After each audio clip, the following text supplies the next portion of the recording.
स्वागत है आप सभी का एवं उत्तर प्रदेश में। मैं हूं आपके साथ हर्षदा। आइए नजर डाल लेते हैं इस वक्त की हेडलाइंस पर। लखनऊ में आरोग्य भारती का राष्ट्रीय अधिवेशन, मुख्यमंत्री योगी आदित्यनाथ ने किया शुभारंभ। कहा, आरोग्य भारती जैसे संगठनों को नेतृत्व देने की जरूरत।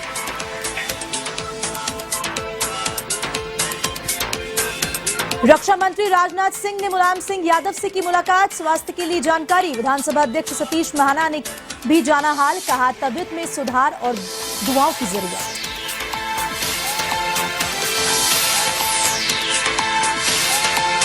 कांग्रेस प्रदेश अध्यक्ष ब्रजलाल खाबरी ने साधा निशाना, बीजेपी सरकार पर धर्म के नाम पर राजनीति का लगाया आरोप। कहा, काट की हांडी एक बार ही चढ़ती है, लोग बीजेपी के झूठ को समझ गए।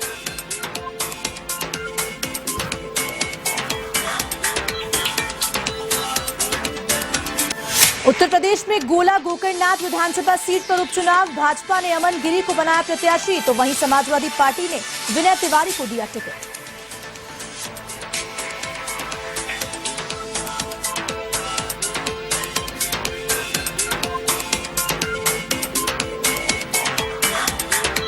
सिद्धार्थनगर में एसओजी सर्विलांस और चिलैया पुलिस की बड़ी कार्रवाई, 5 शातिर लुटेरों को किया गिरफ्तार, नकदी और हथियार भी बरामद। लूट की योजना बना रहे थे बदमाश।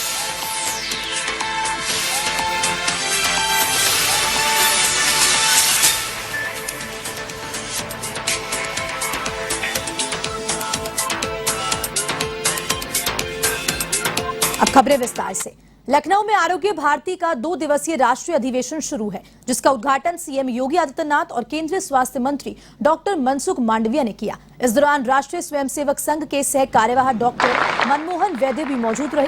कार्यक्रम को संबोधित करते हुए मुख्यमंत्री योगी आदित्यनाथ ने कहा कि अब समय आ गया है, आरोग्य भारती जैसे संगठनों को नेतृत्व देने की जरूरत है। कोरोना काल में भी आरोग्य भारती ने अभूतपूर्व योगदान दिया था। मुझे उम्मीद है कि इस अधिवेशन के मंथन से दैनिक क्रियाओं के बीच नियमित दिनचर्या में भी आरोग्यता की तरफ कैसे बढ़ सकते हैं, इसका मूल मंत्र यहाँ से निकलेगा।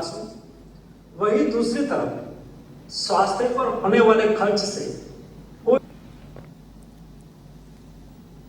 प्रतिनिधिमंडल, आरोग्य भारती के सकल भारतीय प्रतिनिधिमंडल में उपस्थित आप सभी प्रतिनिधियों का प्रदेश की राजधानी लखनऊ में हृदय से स्वागत करता हूं। मैं आरोग्य भारती को इस बात के लिए धन्यवाद देता हूं कि उन्होंने अपनी अखिल भारतीय प्रतिनिधिमंडल की यह बैठक देश की आबादी के सबसे बड़े राज्य उत्तर प्रदेश के अंदर आयोजित किया है।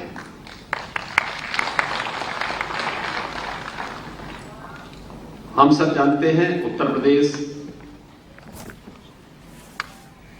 न केवल देश की आबादी का सबसे बड़ा राज्य है, बल्कि भारत की आध्यात्मिक और सांस्कृतिक विरासत का प्रतिनिधित्व भी करता है। और भगवान धन्वंतरी, जिनकी स्मृति को ध्यान में रखकर के हम लोग इस आयोजन को आगे बढ़ाते हैं, उनकी पावन भावभूमि भी उत्तर प्रदेश की ही धरती है। और इस अवसर पर मैं आप सबका हृदय से स्वागत करता हूं, अभिनंदन करता हूं। आरोग्य भारती अखिल भारतीय स्तर पर संपूर्ण आरोग्यता को प्राप्त करने के लिए विगत 20 वर्षों से कार्य कर रही है। और इस सदी की सबसे बड़ी महामारी के दौरान आरोग्य भारती के स्वयंसेवकों और कार्यकर्ताओं की कार्य पद्धति को हम सब ने बहुत नजदीक से महसूस भी किया। हम देख रहे थे बहुत सारी जगह इस प्रकार की स्थितियां थी कि प्रत्येक नागरिक को कोरोना जैसी महामारी से बचाव के लिए और जागरूकता के लिए जो विभिन्न प्रकार के कार्यक्रम चल रहे थे, उन कार्यक्रमों के साथ न केवल शासकीय स्तर पर बल्कि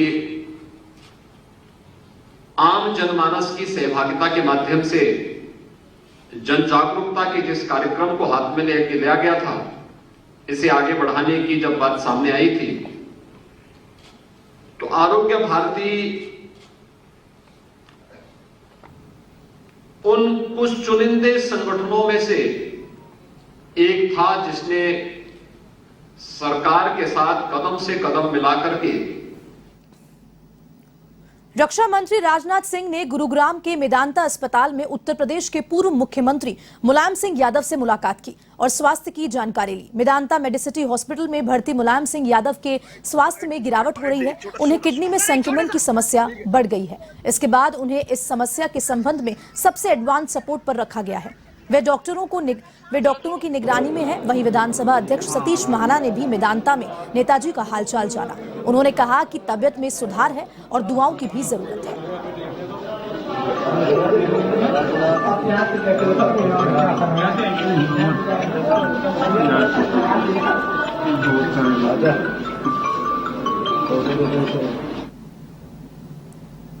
यूपी के सीतापुर में सपा संरक्षक मुलायम सिंह यादव के स्वस्थ होने की कामनाएं की जा रही है।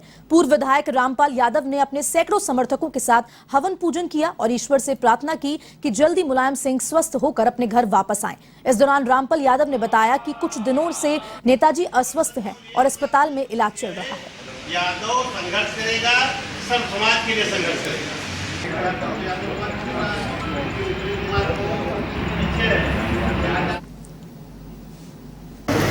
आज ये हवन तो हुआ है। माननीय नेताजी, हम सब के ही नहीं पूरे देश के नेता माननीय मुलायम सिंह यादव जी अस्वस्थ हैं। उनकी स्वस्थ कामना के लिए हम सब लोगों ने यहाँ हवन पूजन किया कि जल्द से जल्द स्वस्थ होकर के हम लोगों के बीच में आए, उनका मार्गदर्शन मिले। अभी तो आईसीयू में भर्ती हैं, जैसा आप सब लोग को जानते हैं, आप सबके माध्यम से हम सबको भी पता है स्थिति गंभीर है। लेकिन हम सभी लोगों की ही नहीं पूरे देश की कामनाएं हैं कि नेताजी जल्द से जल्द स्वस्थ होकर के हम लोगों के बीच में। अब खबर जालौन से है, जहां कांग्रेस के प्रदेश अध्यक्ष बृजलाल खाबरी का बयान सामने आया है।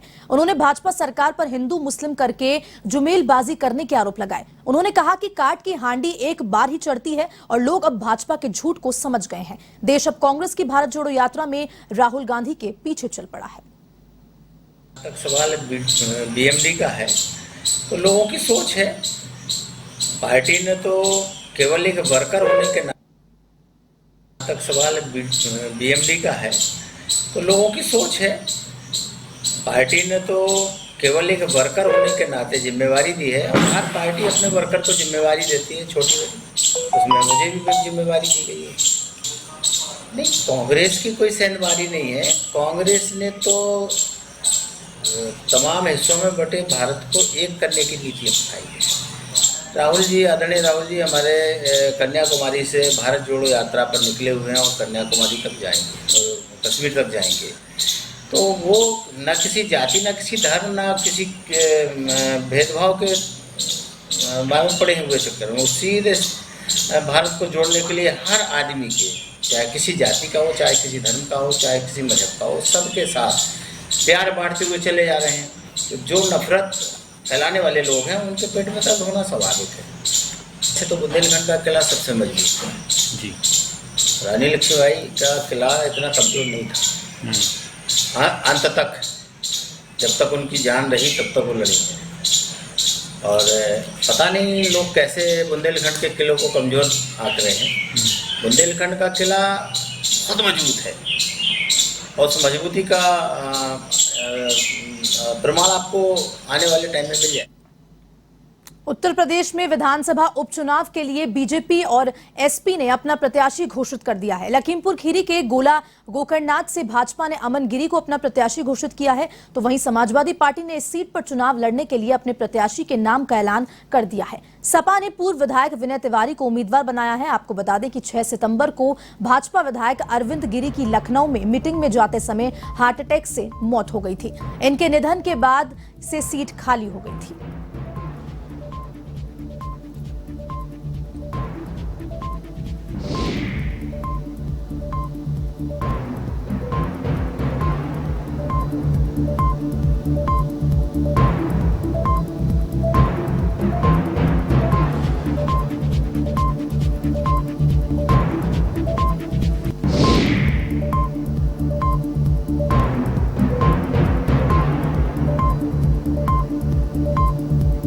इस खबर पर ज्यादा जानकारी के लिए हमारे साथ फोन लाइन पर जुड़ चुके हैं UP state head Amrish Singh. Amrish, दोनों पार्टीज ने अपना उपचुनाव के प्रत्याशियों का नाम आगे रख दिया है और क्या कुछ अपडेट है इस पूरे उपचुनाव को लेकर?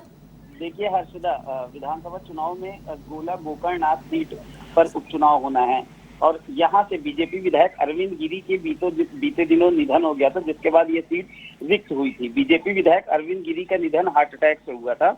लखीमपुर जिले से अरविंद गिरी आते थे, जहां से 5 बार वो विधायक रह चुके थे। 6 सितंबर को उनका निधन हो गया था। उसके बाद से ये सीट जो है वो रिक्त थी। अब बीजेपी ने दिवंगत विधायक अरविंद गिरी के बेटे अमन गिरी को ही अपना उम्मीदवार बनाया है, क्योंकि अरविंद गिरी के निधन के बाद ये सीट खाली हुई थी और वहां के लोगों का भी ये मानना था कि उनके बेटे को ही इस उपचुनाव में बीजेपी को प्रत्याशी बनाना चाहिए और बीजेपी ने अमन गिरी को ही अपना प्रत्याशी बनाया। वहीं दूसरी ओर सपा ने पूर्व विधायक विनय तिवारी पर दांव लगाया है, जो कि पूर्व विधायक रह चुके हैं। इन दोनों ही सीटों पर जो प्रत्याशी हैं, दोनों ही अपना इस सीट पर नामांकन 7 अक्टूबर से शुरू हो जाएगा। 14 अक्टूबर तक उम्मीदवार अपने नामांकन पत्र भर सकेंगे। 15 अक्टूबर को नामांकन पत्रों की जांच होगी। 17 अक्टूबर को उम्मीदवार अपना नाम वापस ले सकते हैं। बता दें 3 अक्टूबर को इस सीट पर उपचुनाव होना है। हर्षदा जी अमरीश, तमाम जानकारी साझा करने के लिए धन्यवाद। तो हमारे साथ है UP state head Amrish Singh, जिन्होंने पूरी जानकारी दी विधानसभा के उपचुनाव को लेकर।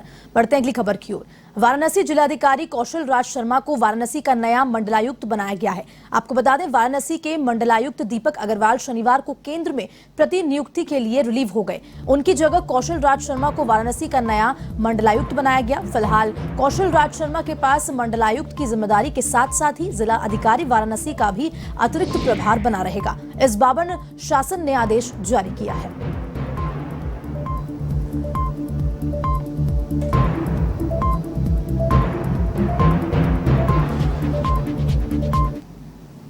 यूपी के बस्ती में जिलाधिकारी प्रियंका निरंजन और एसपी आशीष श्रीवास्तव ने बस्ती सदर तहसील के माझा कला, भगवंतपुर और अहिला बाढ़ प्रभावित गांव का निरीक्षण किया। तीनों गांवों में जाने के रास्ते जलमग्न हो चुके हैं। ऐसे में जिलाधिकारी, एसपी और सीडीओ ने नाव में बैठकर हालात का जायजा लिया। अधिकारियों के 3 गांवों में प्रभावित परिवारों को राहत सामग्री वितरित की। मौके पर जिलाधिकारी ने आपदा प्रभावित लोगों को आवास के लिए सर्वे कराने के भी निर्देश दिए और साथ ही साथ पशुपालन विभाग की पशुओं का टीकाकरण करने के भी निर्देश दिए गए।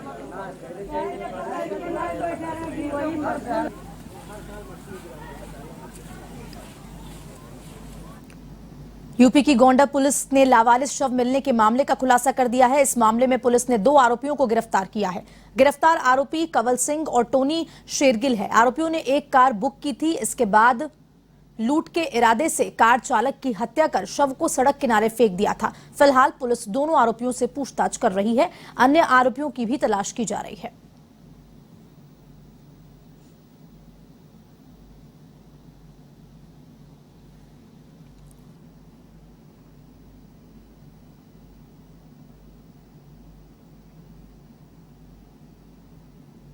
दो अभियुक्तों की गिरफ्तारी की गई है और इसमें एक है कमलजीत सिंह है, दूसरा टोनी शेरगिल तो श्रवण सिंह है। ये दोनों उधम सिंह नगर उत्तराखंड के रहने वाले हैं और इनके द्वारा जो है पूछताछ में अपराध की स्वीकृति की गई है और अपने 2 अन्य साथियों को भी बताया गया है। पुलिस अधीक्षक महोदय गोंडा के निर्देशानुसार फैक्ट्री में लगाई गई थी क्योंकि ये अंतर राज्यीय मामला था। बिहार, छत्तीसगढ़, मध्य प्रदेश और ये उत्तर प्रदेश, उत्तराखंड, चंडीगढ़ और पंजाब 4-5 जगहों में इनके जो संविधान से लोकेशन मिली थी पहले की भी, तो इसमें बड़ी मुश्किल के बाद इन 2 अभियुक्तों को गिरफ्तार किया गया है और इनके द्वारा जो 3 लोग थे साथ में गाड़ी में, तो 2 अन्य गाड़ी वाले रह गए हैं, उनकी भी शीघ्र गिरफ्तारी की जाए। लाइव ले चलते हैं रुद्रप्रयाग, जहां पर मुख्यमंत्री पुष्कर सिंह धामी कार्यक्रम में संबोधन कर रहे हैं। विभिन्न विकास योजनाओं का लोकार्पण एवं शिलान्यास मुख्यमंत्री द्वारा किया गया। जहां हमारे रुद्रप्रयाग क्षेत्र में कुछ मुझे जो प्रस्ताव दिए हैं उसमें से मैं यहाँ घोषणा करता हूँ कि शहीद राय सिंह बंगारी इंटर कॉलेज, जमालकोट, सुनेटा, हरदार को इंटर स्तर पर अनुदान प्रदान किया जाएगा। जखोली विकास खंड के अंतर्गत तिलवाड़ा सौराखाल मोटर मार्ग पर हॉट मिक्स करवाई जाएगी। महाविद्यालय जखोली को स्नातकोत्तर महाविद्यालय का दर्जा देने के साथ ही स्नातकोत्तर स्तर पर हिंदी, भूगोल, अंग्रेजी, अर्थशास्त्र विषयों को भी मान्यता प्रदान की जाएगी। अगस्त मुनि विकासखंड के बछड़चू में जिला सहकारी बैंक की स्थापना की जाएगी। विकासखंड जकोली के ग्राम पंचायत धगड़ में राजकीय माध्यमिक विद्यालय बनाने पर विचार किया जाएगा। इसके साथ साथ विधानसभा क्षेत्र केदारनाथ में मयाली से गुप्त काशी व भीरी से मक्कू चोपता तक राष्ट्रीय राजमार्ग घोषित करने हेतु भारत सरकार को ये प्रस्ताव प्रेषित किया जाएगा। शिवून से धौलसारी कबीरा तक 3 किलोमीटर मोटर मार्ग का नवनिर्माण कार्य किया जाएगा। विकासखंड अगस्त मुनि के अंधेरीगढ़ी तलसारी मोटर मार्ग के जयचौरा से एटा पवन नगर खापली भंगर कमसाल तक 4 किलोमीटर मार्ग का नवनिर्माण कार्य किया जाएगा। मयाली गुप्त काशी मोटर मार्ग के पथेड़ के बगुड़ा नामक तोप से ग्राम भटवाड़ी तक 3 किलोमीटर मोटर मार्ग का निर्माण कार्य किया जाएगा। सीमांत गांव चिलवण च्यासू एवं कोसी हेतु स्वीकृत मोटर मार्ग को द्वितीय चरण की स्वीकृति प्रदान की जाएगी। मंदाकिनी कसकर रामपुर गांव की लिफ्ट पंप योजना। सिद्धार्थनगर की एसओजी सर्विलांस और चिल्हिया थाने की पुलिस ने 5 शातिर लुटेरों को गिरफ्तार किया है। पुलिस ने इनके पास से लूट के 45,000 रुपए, एक तमंचा, एक कारतूस और एक मोबाइल भी बरामद किया है। चिल्हिया थाने की पुलिस ने एसओजी और सर्विलांस के साथ मिलकर इन शातिर लुटेरों को परैया पुल के पास से उस समय गिरफ्तार किया जब वे एक और घटना को अंजाम देने की योजना बना रहे थे। फिलहाल पुलिस गिरफ्तार आरोपियों से पूछताछ में जुटी हुई है।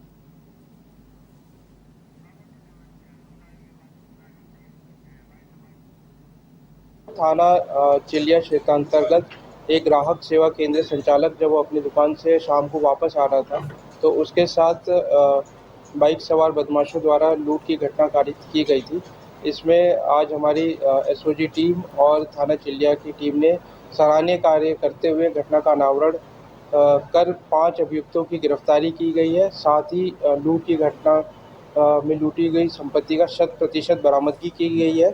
इसमें 45,000 रुपये नकद और साथ में जिस बैग को लूटा गया था वो भी बरामद किया गया। 2 एंड्रॉयड फ़ोन, 5 एटीएम कार्ड और जो वादी की दुकान की चाबी थी, गाड़ी की चाबी थी, ये भी बरामद किया गया। साथ ही उसके अन्य दस्तावेज 2 मोटरसाइकिल पल्सर स्प्लेंडर और एक केटीएम भी बरामद की गई है। इसमें हमारी टीम ने बहुत ही सराहनीय कार्य किया है। इनके उत्कृष्ट कार्य के लिए मैं यूपी के लखनऊ से खबर है। गोमती नगर के रिवर साइड बिल्डिंग में इनकम टैक्स ने छापेमारी मारी है। लाधानी ग्रुप के ऑफिस में ये छापेमारी हुई है। बता दें कि 6 से 7 आईटी अफसरों की टीम ये छापेमारी कर रही है। सुरक्षा के लिहाज से पीएससी जवान और पुलिस भी मौजूद हैं और अभी भी कार्रवाई जारी है।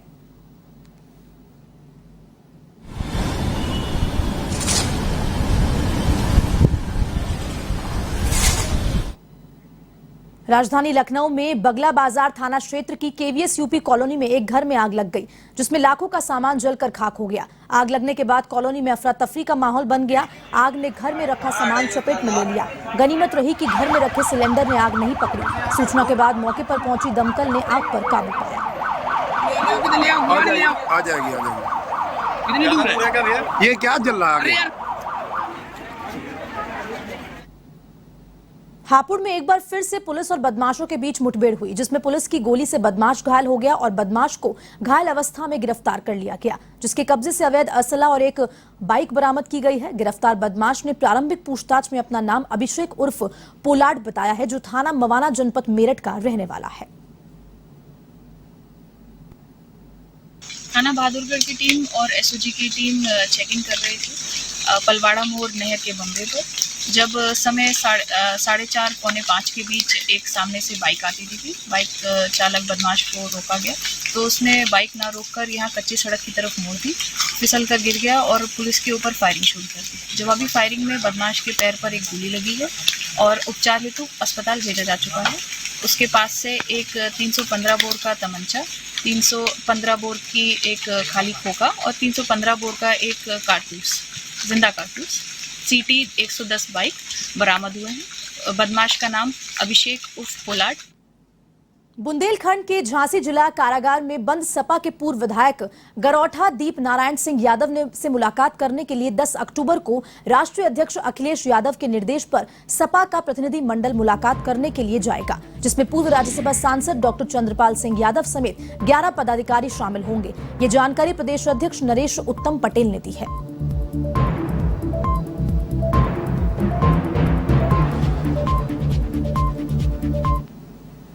झांसी के बिजौली स्टेशन के पास बदमाशों ने 3 मजदूरों पर धारदार हथियार से हमला किया, जिसमें एक की मौत हो गई जबकि 2 घायल हुए हैं। तीनों मजदूरों के हाथ पैर बंधे हुए थे। सूचना मिलते ही पुलिस मौके पर पहुंची और घटनास्थल का जायजा लिया और घायलों को अस्पताल पहुंचाया। फिलहाल पुलिस इस मामले की जांच कर रही है।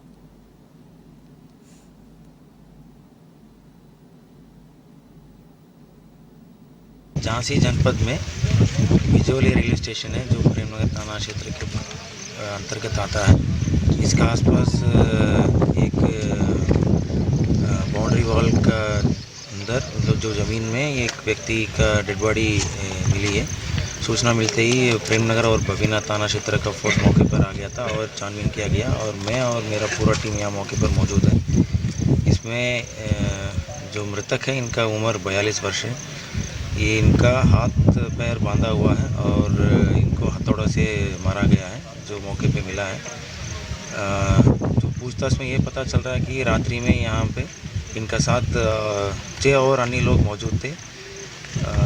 अभी इनका साथ में और 2 लोग घायल अवस्था में हॉस्पिटल एडमिट किया गया है।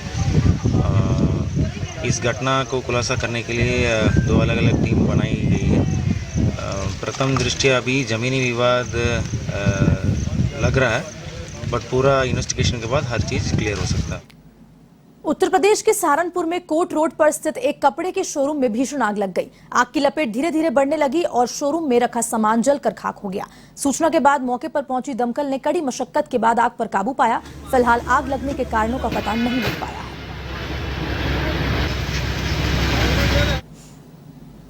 1 घंटा 35-40 मिनट हो गया। इनके द्वारा जो ओनर है विपिन गर्ग जी, इन्होंने सीधे ही सूचना दी थी कि मैंने शोरूम में मेरे मैडम का इनकम टैक्स ऑफिस के सामने शोरूम है, तो उसमें आग लग गई है। तुरंत तो फायर टेंडर के 2 फायर टेंडर लेकर तत्काल मौके पे आए। आके देखा तो बेसमेंट में बिल्कुल लास्ट में संभावना उसकी दिख रही थी कि वहाँ आग हो सकती है। तो वेंटिलेशन क्योंकि नहीं था तो ऊपर से इसके जो ममटी के ऊपर गेट लगा था उसको तोड़वा के पहले वेंटिलेशन किया गया, धुआं बाहर निकल के फिर BA सेट पहन के हमारे जवान अंदर घुसे तो जाके आग को पूर्ण रूप से बुझा दिया गया। फिलहाल के लिए उत्तर प्रदेश में इतना ही। देश दुनिया की तमाम खबरों के लिए देखते रहिए आप A1 TV। नमस्कार।